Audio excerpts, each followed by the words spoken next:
Another episode of Sloppy Saturdays, and today we are going over our college football spread picks. Now, I do apologize in advance.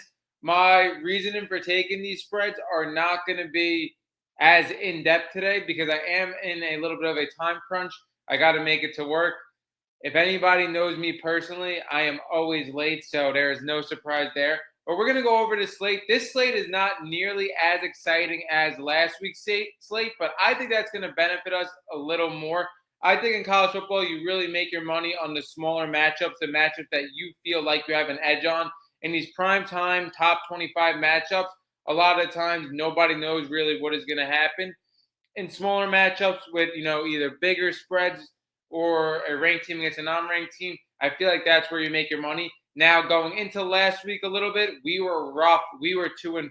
I'm sorry for anybody that tailed. But like I said, I personally take all these picks pretty much. So I die with you guys. Like, I didn't do well last week. If you tell me you didn't do well this week, I'm just letting you know you guys weren't like the only people who didn't do well. Like, I personally took them as well.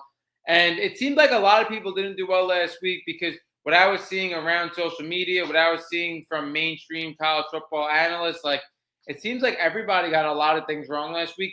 Hopefully this week is better for us as it's more of a low-key type of slate. Now, like I said, I'm going to go over each of my spread picks. I pretty much have every single one of these bets placed besides one because I actually can place it. I'm going to get into that when it happens, when we get into that game. But let's go over everything now. My first play, a lot of people probably aren't going to want to hear it. I like Texas minus 36.5. I think it's a huge bounce back game. I think they got disrespected going all the way down to 7. I said that in my last video.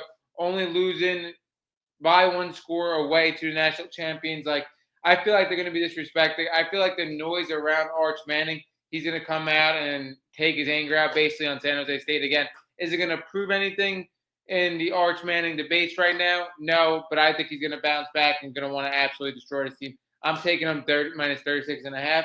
Next game up, this is a game that I kind of wanted to stay away from, but what we have at the 12 o'clock slate is a really good game. The reason why I'm not 100% sold on this pick is because I believe it's a pick that the public is going to be on. But I really do like Illinois minus 2.5. I get it their way. They're at Duke. But I think from what we expected from Illinois all off season and how we expected them to be a really good college football team, a fringe college football playoff team, I think they killed Duke in the trenches. I think their offensive line and defensive line is a lot better. That's why I would like to take them. Again, the quarterback matchup, it is debatable who you like. Darian Mensah, again, he probably has a little more talent than Luke Altmaier, and he did tear it up last week. But Luke Altmaier is definitely an experienced college football quarterback. I mean, both teams definitely do have turnovers, but I think Illinois, from a team standpoint, should definitely win this game by at least 3 points. I think the minus 2.5 should hit because, like I said, in totality, as a team in the trenches, I think Illinois could really dominate this game. I like Illinois minus 2.5, even though that is a little bit of a tough play because the public will be on that. Same thing with Iowa State, Iowa. I really like Iowa State minus 3.5. Again, Iowa State is a team that basically screwed me in week 0.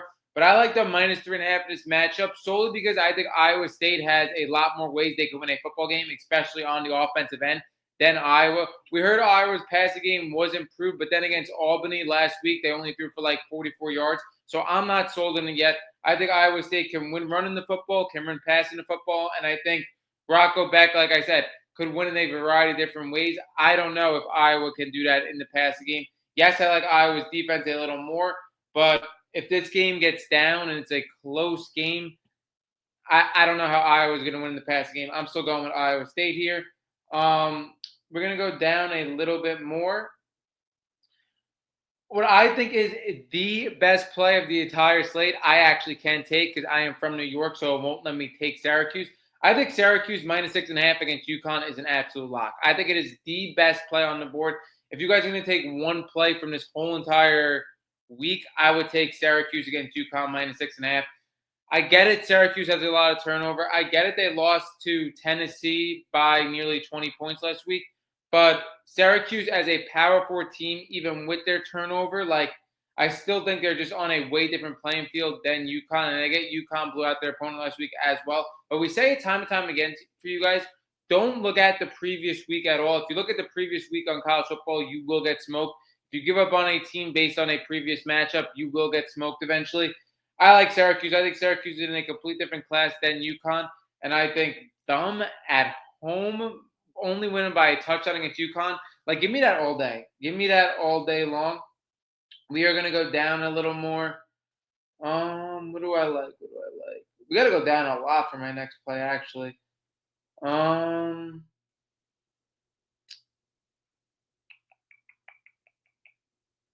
Sorry, guys. It's taking me a while to scroll down. Here's my next play. These are actually my last two plays that I really like. I love Arizona State minus 6.5 against Mississippi State on the road. I get it's a Big 12 team against an SEC team, but Arizona State is a team that we have in the college football playoff mix. We have a team that's the favorite in their conference, a Power 4 conference. We have a team with probably the best quarterback to wide receiver connection that we already saw in week one. And I get Arizona State was underwhelming in week one. But again, you're talking about a team that's in a whole nother class than Mississippi State, in my opinion. And I get it their way, but minus 6.5, you get two of the best players in the country in Sam Levitt and Jordan Tyson. You get the better coach in Dylan Ham. Like, I think a touchdown is just way too little for this game. I absolutely love it. And then for the big matchup, yes, we are going to take the big matchup. We have Michigan and Oklahoma. Oklahoma is at home. I absolutely love Oklahoma minus 5.5. When we previewed Michigan and we previewed Oklahoma, we talked about this game time and time again. One, I think it's going to be hard for Michigan to translate and keep up scoring with an SEC Oklahoma offense. Two, I don't like Bryce Underwood in this matchup. Again, we heard how Bryce Underwood is an absolute freak. We heard how he could be the best true freshman quarterback talent we have ever seen, which I do not buy into at all. But on the road against Oklahoma in your second matchup, I like Oklahoma with the points a lot. Again, he's facing John Mateer, who's definitely one of the best quarterbacks in the country, in my opinion. And again, I think Michigan is still relying on the run. We saw how their run game exploded against New Mexico. And I didn't really like how they played New Mexico at all. They did let up 17 points on defense, so that defense doesn't even look as strong coming out. And again, talking about a team that can win in a variety of ways on offense, I think John Mateer could beat you in a lot of different ways. I think with Michigan and Bryce Underwood, they're still going to rely on the run game. I like Oklahoma minus 5.5. I just think Michigan is just not going to be ready enough in this game. I think this is too early of a test for Michigan. And I think for Oklahoma winning by less than a touchdown, like, I absolutely love that. That wraps up this episode of our spread picks. Again, like I said, this isn't gambling advice. This is just what I am personally taking for the most part. If you guys want to ride with me, you guys can ride with me. Comment down below your best picks for this weekend. And that wraps up this episode. We'll be back next week sharing with you guys our record and how things went. Sloppy Saturday.